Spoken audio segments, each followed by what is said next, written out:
যে আমি বিয়ে করতে চাই, তখন আমার চাকরি ছিল না। তখন ওর মা বাবা ডিরেক্ট বলে যে না, বিয়ে দিতে পারবো না। তখন ও সবার সামনে একটা কথা বলছিল, আমার এখনো পরিপূর্ণভাবে মনে আছে।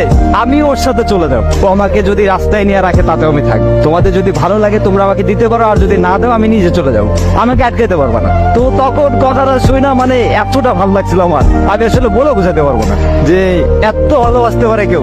তখন ওর ফ্যামিলি ওর গার উপর হাত উঠায়, হাত উঠানোর পরে আমি ওনাদের অনেক রিকোয়েস্ট করি, তারপর ওটা শুনে নাই। ও তখন আমার হাতটা ধরে সবার সামনে বলতেছে চল। সবাই বলছে না যে তুমি কিছু করতে পারবা না, আমি সবার একদিন দেখাই দেবো যে তুমি কিছু করতে পারবা, তুমিই পারবা, তোমার দ্বারা সবকিছুই সম্ভব, আমি সেটা প্রমাণ করাই দেবো।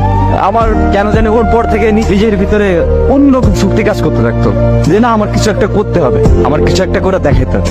আমার ফ্যামিলি অবশ্য আমাদের দুজনকে মেনে নিছিল, অনেক ভালোবাসে আমাদের দুজনকেই। তো আমরা ভালোভাবে চলতেছে সবকিছু।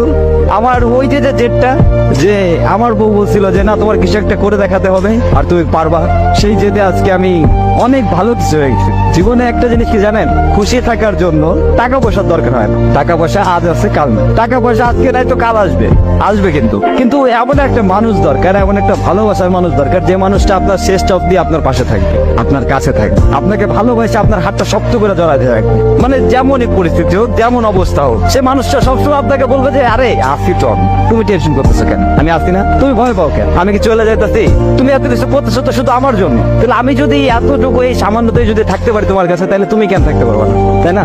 তো থাকো তুমি আমার সাথে, এতেই হবে আমার, আর কিছু লাগবে না। জীবনটা ছোট, আর এই ছোট জীবনে ভালোবাসার মানুষটাকে পেয়ে গেলে যে আনন্দটা অনুভব। হ্যালো ভিউয়ার্স, আপনারা এতক্ষণ যে গল্পটি শুনলেন সেটি হলো আমার এই বন্ধুর জীবনের কাহিনী, যাকে স্ক্রিনে দেখতে পাচ্ছেন। যদি আপনাদের জীবনের কাহিনীটা ভালো লেগে থাকে বা আপনাদের কারোর সাথে কিছু ঘটনা ঘটে থাকে, আপনারা কমেন্ট করে আমাকে জানাতে পারেন। আশা করি আপনাদের গল্পটাও আমি তুলে ধরার চেষ্টা করব। সবাই ভালো থাকবেন, ধন্যবাদ। দেখা হবে পরবর্তী কোনো ভিডিওতে।